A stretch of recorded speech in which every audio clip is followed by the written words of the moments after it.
ربنا صل على أحمد خير المرسلين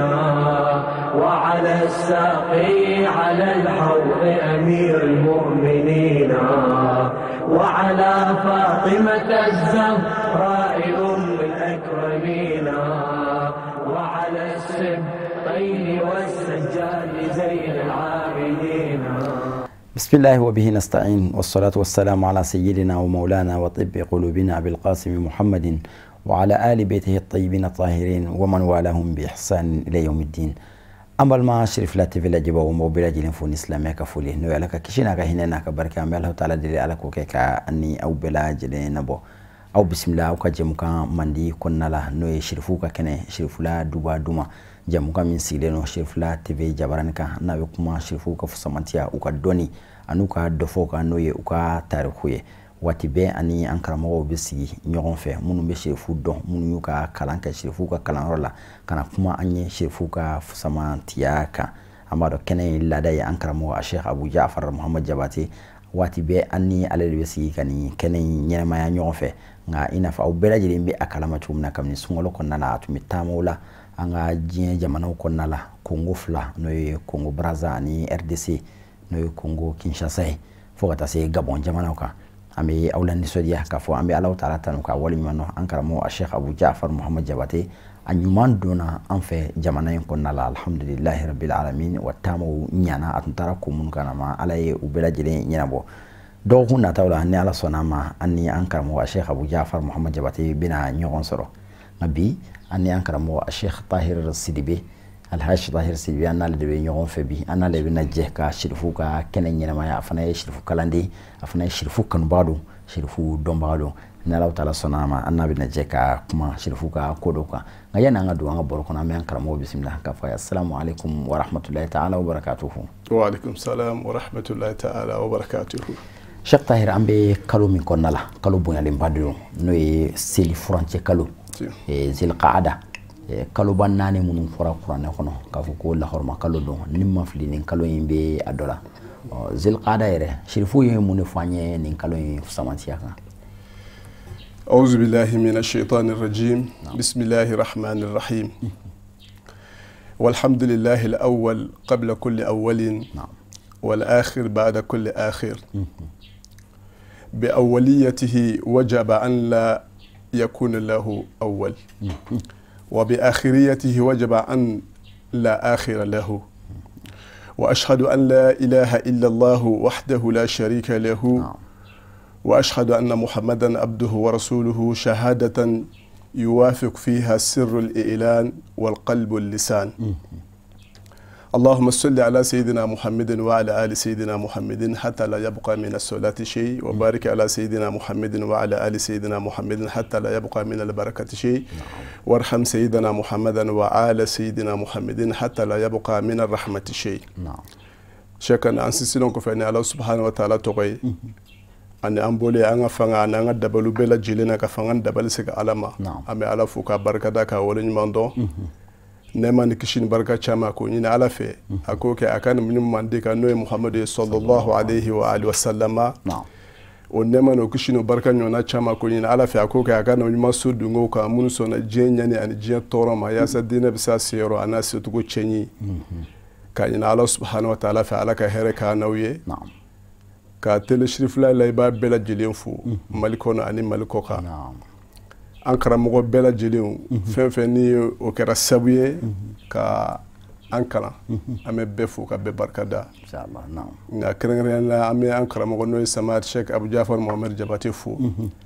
ale min ye nin kɛnɛ sindiba a n'a ɲɛnamaya cogo cɛ ɲina ani a kɛnɛ musa ka bɔbaga ye an karamɔgɔw fana tɛmɛna an ye nin kɛnɛ in kan ale nɔ na k'a daminɛ Samad Sheikh Amar Jara ka bɔ Segu ani Sheikh Adam Sangare ale min tun bɛ a ɲɛnamaya ni waati laban ninnu na an b'u bɛɛ lajɛlen fo k'u barika da k'a ɲini ala fɛ ala ka hɛrɛ k'a n'u ye an bɛ kɛnɛ min kan n'o ye Sirifila Duba Duma ye ka ala deli ala ka jidi k'a barika e min ye a ɲɛnamayaba ye ka fara karamɔgɔ kan k'a ɲini ala fɛ ala subhanahu wa ta'ala ka ye jidi k'i barika ni ala kɛra somɔgɔw ye an bɛ kalo min na n'o ye Zulqaada ye i y'a fɔ cogo min na kaloba don a b'a wasa dɔrɔn sabu silamɛkɛ fɛn o fɛn n'i bɛ fɛ k'o ɲini i ka ɲɛnamaya kɔnɔ ka i sinsin a kan i sigiyɔrɔ gale kan ka kɛ kuranɛ de ye kuranɛ fana a kumana kalo laharumalenw ka foroba kuma na i n'a fɔ i da sera ma cogo min na a ye kalo 4 ta sanga min na Ala subhanahu wa ta'ala ye san kalo jate fɔ n'a b'a fɔ suratu tawba aya 36 ba'da a'udhu billahi minash shaitanir rajim bismillahir rahmanir rahim inna iddatash shuhuri inda Allahi 12 shahr Ala ye san kalo jate fɔ ko san kalo bɛ bɛn kalo 12 ma nga kuranɛ aya in Ala subhanahu wa ta'ala bɛna kun cɛ ni kuma dɔw ye a ko minha arba'atun hurum a ko kalo 4 ma kɔnɔ min ye lahɔrɔma kalo ye ka tila k'a ɲini silamɛw fɛ ko a kana yɛrɛ kun tɔɲɔ o kalo lahɔrɔma 4 kɔnɔ o kalo lahɔrɔma 4 min fɔra Ala subhanahu wa ta'ala fɛ saba tugu bɛ ɲɔgɔn na kelen bɛ a danna saba min tugu bɛ ɲɔgɔn na o bɛ daminɛ ni min ye an b'o kalo de la n'o ye zulqa'ada zulhijja bɛ tugu o la muharram bɛ tugu o la donc zulqa'ada kalo ba don a b'a wasa ko a kɛra lahɔrɔma kalo ye Ala ye kalo 4 min fɔ a bɛ o la Al-Imam Ja'far Sadiqu o min ye alakira sallallahu alayhi wa sallam a mɔden don a ka dɔnni tiɲɛ ta b'a to a ko Ala subhanahu wa ta'ala a ye waati dɔw suganti chaque waati bɛɛ ye Ala ta ye mais waati bɛɛ kelen Ala ta ye o kɔ ni Ala subhanahu wa ta'ala da tora waati dɔ la ka o suganti ka bonya ni karama fo la o kɔrɔ o bɛ sanga tɔw ɲɛ bonya ni karama la donc Al-Imam Ja'far Sadiq ko Ala ye waati dɔw suganti ni sanga ma bonya ni koba dɔ kɛra ka bɛn a ma o b'a bonya Alakira sallallahu alayhi wa sallam ale bangali kalo hakilima 2 man ka ɲɔgɔn sɔsɔ o bonyali la sabu maa ba dɔ nana ka bɛn a ma donc Ja'far Sadiq Ala ka sanga sugantilenw na a ko hɔrɔma kalo ninnu fana b'a la Ala subhanahu wa ta'ala ye olu fana suganti o hɔrɔma kalo zulqa'ada b'a la zulqa'ada hiji min n'o ye Ala subhanahu wa ta'ala ka so laɲini ye min n'i y'a sɔrɔ n'a minɛn'i ma siɲɛ kelen i ye jurumu min kɛ yanni a kɛli cɛ Ala subhanahu wa ta'ala ko a y'o yafa i ye fo n'i ye kura kɛ o hiji fana zulqa'ada in bɛ o kalo la a bɛ fɔ o ma ko ashhurul hajji zulqa'ada b'a la min bɛ daminɛ shawwal zulqa'ada zulhijja tile 10 donc o bɛɛ bɛ a jirana k'a fɔ zulqa'ada in kalo lahɔrɔmayalen don an y'a fɔ cogo min na kuma dɔw la Ala bɛ sanga dɔ bonya ka tila ka koba wɛrɛ kɛ ka bɛn a ma o b'a jidi bonya la donc zulqa'ada o dɔ fana bɛ a kɔnɔ sabu ka d'a kan Ala subhanahu wa ta'ala a n'a ka nabi ɲuman n'a kuma ɲuman n'o ye Musa ye alayhi salam Ala n'o ka rencontre fana kɛra ka bɛn zulqa'ada ma Ala b'o fɔ an ye kuranɛ kɔnɔ ba'da a'udhu billahi minash shaitanir rajim bismillahir rahmanir rahim wa wa'adna Musa 30 layla a ko an ye Musa layidu ɲɔgɔn ye a kana an n'an ka rencontre kɛ su 30 walima tile 30 kɔnɔ mais aya wɛrɛ la a b'a fɔ atmamnaha bi ashar an y'a dafa ni 10 wɛrɛ ye n'o ye zulhijja tile 10 ye donc nin bɛɛ lajɛlen bɛ a jirana k'a fɔ kalo in kalo ba don kalo lahɔrɔmayalen don donc chaque zulqa'ada baara dɔw de bɛ k'a kɔnɔ sabu Ala ko kalo ba don kalo lahɔrɔmayalen don mais a ma di silamɛw ma an ka sigi k'a layɛ ten a ye baara dɔw de ɲini an fɛ an k'olu k'a kɔnɔ o bɛ anw jidi Ala subhanahu wa ta'ala gɛrɛɲɔgɔnyali la a b'an jidi Ala ka kanu na a b'an ka limanaya yakoya Ala ka yafa fana dayɛlɛlen don dayɛlɛ cogo la a kɔnɔ min na a fɛrɛlen don o baara in kira sallallahu alayhi wa sallam a somɔgɔw y'a tila ka taa tilayɔrɔ 2 ma a tilayɔrɔ fɔlɔfɔlɔ ye jumɛn a bɛ fɔ minnu ma foroba baara al-a'malul amma foroba baara kɔrɔ de ye sanga dɔ ma dan sigi a kɛli la zulqa'ada kɔnɔ don dɔ bɛ se ka y'a la mais k'a fɔ f'i k'a fɔ ka bɛn ni tile hakɛ ma ni tile hakɛ ma o ma dan sigi a la donc o baara ninnu bɛ daminɛ seli la sabu seli ye jɔn ka tuguɲɔgɔnyali de Ala subhanahu wa ta'ala la donc bilmunasaba o sen fɛ Alakira sallallahu alayhi wa sallam a somɔgɔw ye seli kɛcogo dɔ fɔ zulqa'ada kɔnɔ an bɛ kira somɔgɔw kanubaw ni silamɛw an bɛ olu lajidi ni o seli kɛcogo ye a bɛ fɔ o ma ko salatu tawba alakira mɔden dɔ b'a lakale ko don dɔ kira sallallahu alayhi wa sallam a n'a jɛɲɔgɔn sigila a ko jɔn bɛ fɛ ala ka yafa ma jɔn bɛ fɛ ala ka segin a ba kira jɛɲɔgɔn ko sallallahu alayhi wa sallam ko alakira anw bɛɛ bɛ ala ka yafa fɛ an bɛɛ bɛ ala ka segin ma fɛ an ye jurumu minnu kɛ ala k'o yafa an ye o kanu b'an bɛɛ la o tuma alakira ko ni a b'o fɛ an filɛ zulukada min na seli dɔ bɛ yen min kɛrɛnkɛrɛnnen bɛ jurumu yafa kama nin kalo in na n bɛ o seli di aw ma o tuma alakira sallallahu alayhi wa sallam a ye nin ɲɛfɔ a ka dukɔnɔmɔgɔw de ye o fana k'a lase silamɛw ma ani a jɛɲɔgɔnw sɛbɛnw k'a lase silamɛw ma fo ka na se bi ma ko a bɛ seli zulukada dimanche dɔ fɛ dimanche o dimanche n'i y'o sɔrɔ zulukada kɔnɔ a kɛra a tile tan fɔlɔ ye o a semaine fɔlɔ o a tile tan laban o tile tan min bɛ cɛmancɛ la o i mana dimanche o dimanche sɔrɔ seli min fɔtɔ filɛ nin ye k'i bɛ se k'a kɛ sabu foroba baara don a bɛ se ka kɛ zulukada sanga bɛɛ donc arakan 4 don shekana arakan kelen o kelen i b'a seli ni alfatiha kul huwallahu siɲɛ 3 alfatiha siɲɛ 1 kul huwallahu siɲɛ 3 kul a'udhu birabin nasi kul a'udhu birabil falaki siɲɛ 1 n'i ye seli in kɛ kotogo la sisan o ye seli bannen ye i bɛ salam bila i sigilen ye astaghfirullah i b'o siɲɛ 70 kɛ astaghfirullah siga min ka nɔgɔ yɛrɛ ma astaghfirullah wa atubu ilayhi astaghfirullah alhayyul qayyum wa atubu ilayhi i bɛ ala yafa deli i dusukun sɔnnen k'i bɔra i jurumu na i tɛ segin jurumu ma o kɔfɛ la hawla wala quwwata illa billahi al-aliyyil azim i b'o o siɲɛ 1 kɛ i sigilen i b'a fɔ ya ghafaru ighfir li zunubi wa zunuba jami'il mu'minina wal mu'minati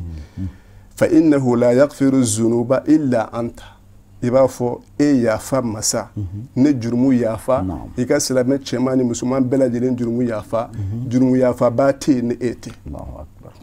donc nin ye zulukada baara dɔ ye min ye foroba baara ye a baara dɔ fana foroba la sun ka ɲi a kɔnɔ sanga ni waati ka sun zulukada kɔnɔ o ka ɲi a baara dɔ fana ye ni ala ye hiji se di maa min ma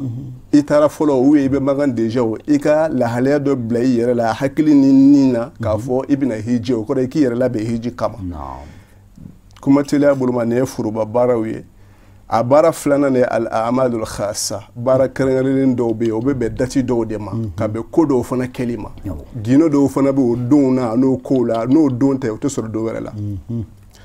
shɛkan o don dɔ ye a tile 15 a su 15 ni bi ye tile 14 ye k'a dugu jɛ sini na o de bɛ bɛn su 15nan ma sisan kira somɔgɔw ko o ye don ye yanzurullahu ila ubadatil mu'minina birrahma ko o su zulukada tile 15 su ko ala subhanahu wa ta'ala bɛ ale kira manto minnu ala bato la minnu bɛ ka ala bato a kɔnɔ a b'olu filɛ ni hinɛ filɛ n'a ye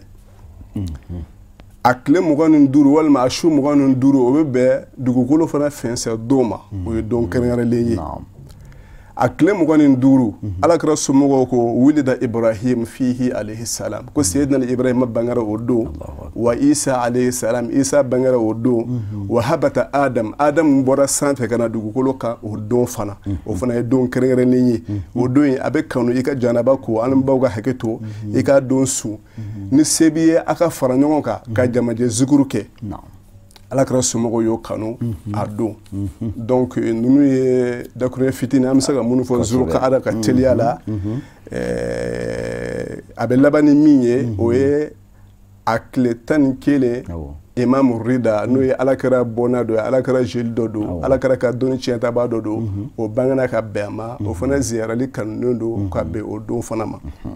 donc i ka ɲininkali fɔlɔ nin ye o jaabi ye inshallah ja an y'a dɔn ko kalo in sherifu fɛ yen nɔ kalo ba don sherifu ka événement baw kɛra sherifu ye kalo in minɛ ni sɛbɛya ye i n'a fɔ ye kalo tɔw bɛɛ lajɛlen minɛ ni sɛbɛya ye cogo min na u ma tulonkɛ kalo in na surtout a bɛ lahɔrɔma kalo kɔnɔna na i da sera min yɛrɛ ma sisan nɔ an bɛna yen nɔ n'o ye imam rida ali ibn musa rida n'o ye an delila ka kira mɔden 12 minnu ni diinɛ kalifar'u la ala kira kɔfɛ sallallahu alaihi wasallam an karamɔgɔ Sheikh Abu Jafar da delila ka se o na alimami cɛ 12 an y'u bɛɛ ka ɲɛnɛmaya fɔ i ko ko o bangera ka bɛn nin kalo in ma an hakili jiginɛ imamu rida yɛrɛ tun ye jɔn ye alhamdulillah rabbil alamin shekan imamu rida ye cɛba de ye i n'a fɔ i y'a fɔ cogo min na jamukanw tɛmɛnenw senfɛ an karamɔgɔ da sera ma k'a fɔ alakira sallallahu alayhi wa sallam a ko ale ka dɔnni tiɲɛ tabaw silamɛya kalifa yɔrɔ silamɛya ɲɛmaw bɛ maa 12 ma ne Sahih Bukhari la i b'a sɔrɔ yen ne Sahih Muslim la i b'a sɔrɔ yen a da sɔrɔ yen mais yanabeluma wada min ye Sulemani Kendozi ka kitabu wala filen ye ale nana ni a cɛba in kelen bɛɛ tɔgɔ ye k'a daminɛ Sayyidina Ali la fo kana laban Sayyidina Al-Mahdi la ajalallahu ta'ala farajahu. Donc olu maa 12 min fɔra o maa 8 de bɛ bɛn Ali ibn Musa Rida Ali Rida ma ale de bɛ bɛn al-8 ma maa 12 8 a bɛ bɛn o ma a tɔgɔ ye Ali Rida Ali min ni Ala jɛna ni a ka baarakɛtaw ye a bangena Zulkada tile 11 hijira san 448 a fatura Sofar kalo tile 29 hijira san 253 a bangera Madina de kɔnɔ Madina al-Munawwara Ala sɔnna fana a somayala mara Khurasan Iran jamana kan a kaburu bɛ yen nɔ a majamu tɔgɔ dɔ ye Ar-Rida Ala jɛna mɔgɔ min ma a majamu tɔgɔ dɔ ye As-Sabiru maa sabalilen a majamu tɔgɔ dɔ ye Al-Wafiyu layidu faba a majamu tɔgɔ dɔ ye Gharibul Ghuraba ye tungarani u ka tungarange sabu i y'a mɛn sisan k'a bɛnkɛra Madina mais a taara sa fo Iran jamana kan e k'o distance lajɛ donc a sara tunga fɛ a fa tɔgɔ ye Al-Imam Musa Al-Kazim Musa min ye dimi muɲuba ye o fana tun ye imamu ye ale ba tɔgɔ ye Umul Banin walima Najma mais kutubu tarikhiya la tɔgɔ wɛrɛw bɛ a la a denw ye Muhammadul Jawad Muhammadul Qani Ja'far Ibrahim Al-Hassan n'u ye a denw ye cɛba do Sheikh Kan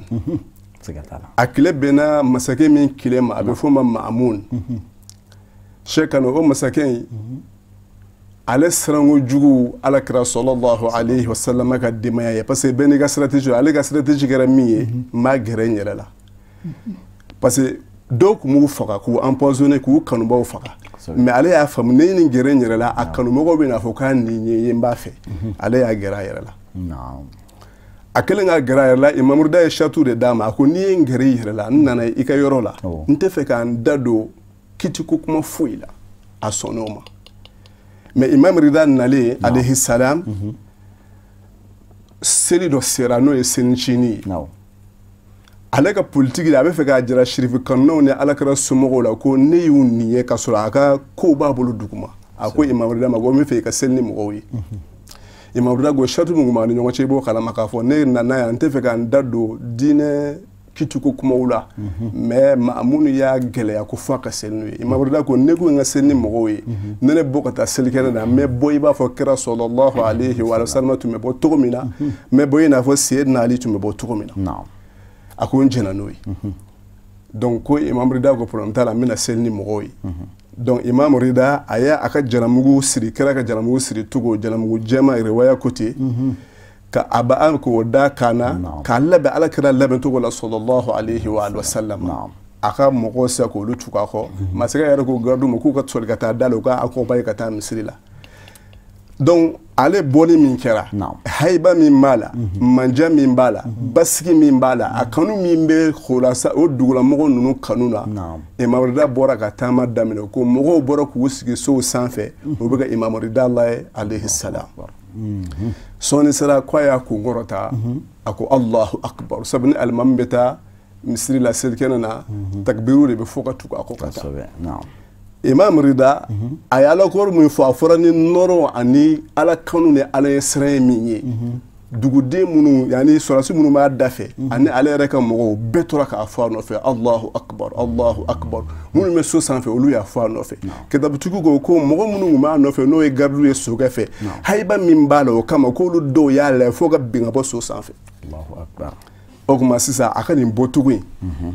bɔtori ale de ye beyitu dɔ da nin bɔcogo in na dɔw ko a y'a da a la dɔw ko a m'a da a la mais dɔnnibaaw dɔw ko a bɛnn'a ma kɔni a m'o fɔ ka kuma kuncɛ n'o ye inshallah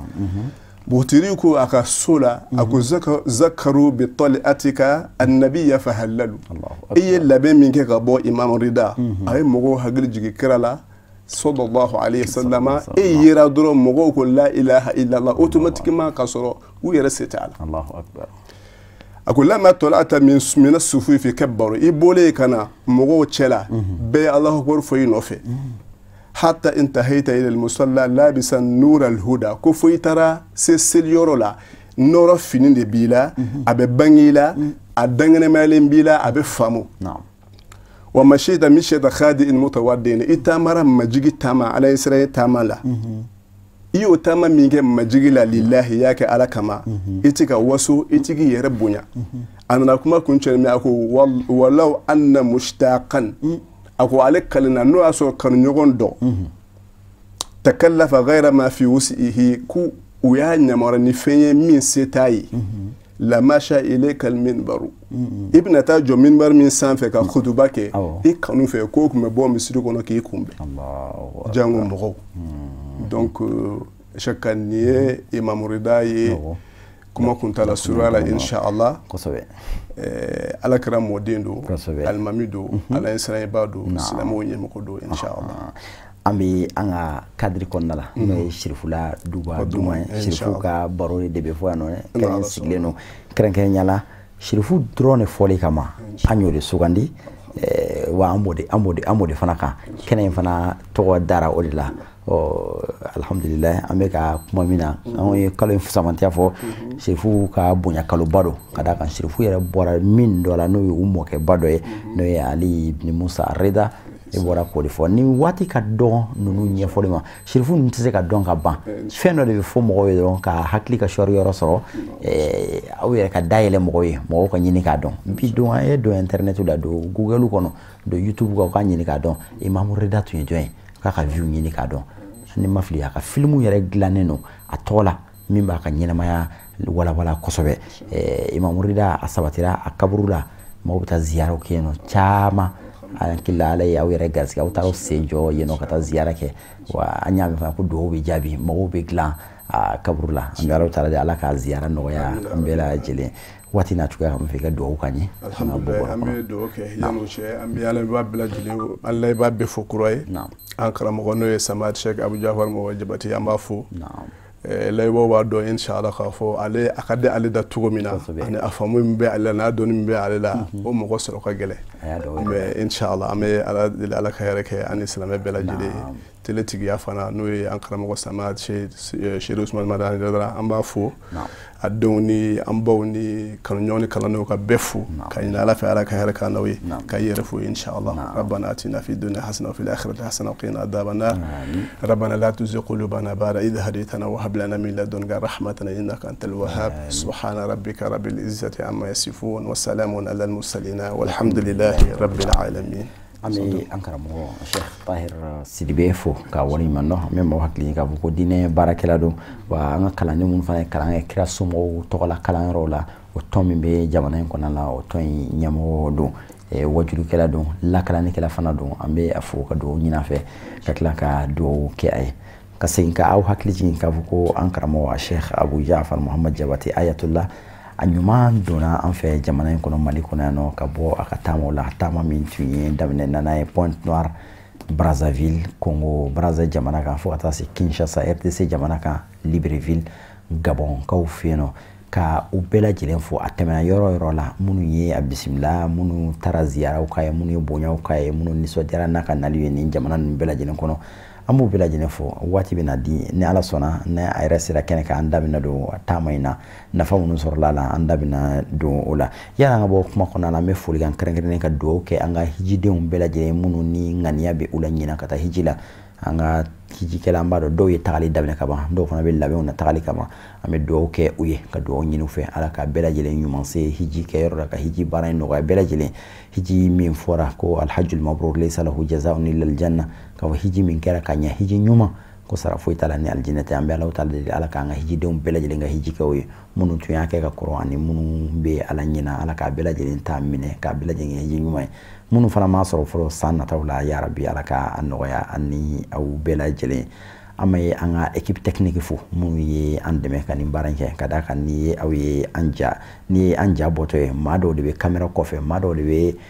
technique la minnu bɛ ka nin baara ninnu bɛɛ lajɛlen kɛ an bɛ u fo k'u waleɲuman dɔn ka dugawu kɛ u ye ala ka sigida nin taw fana yira an n'aw bɛɛ lajɛlen na والسلام عليكم ورحمة الله تعالى وبركاته. ربنا صل على أحمد خير المرسلين وعلى الساقي على الحوض أمير المؤمنين وعلى فاطمة الزهراء أم الأكرمين وعلى السبطين والسجاد زين العابدين.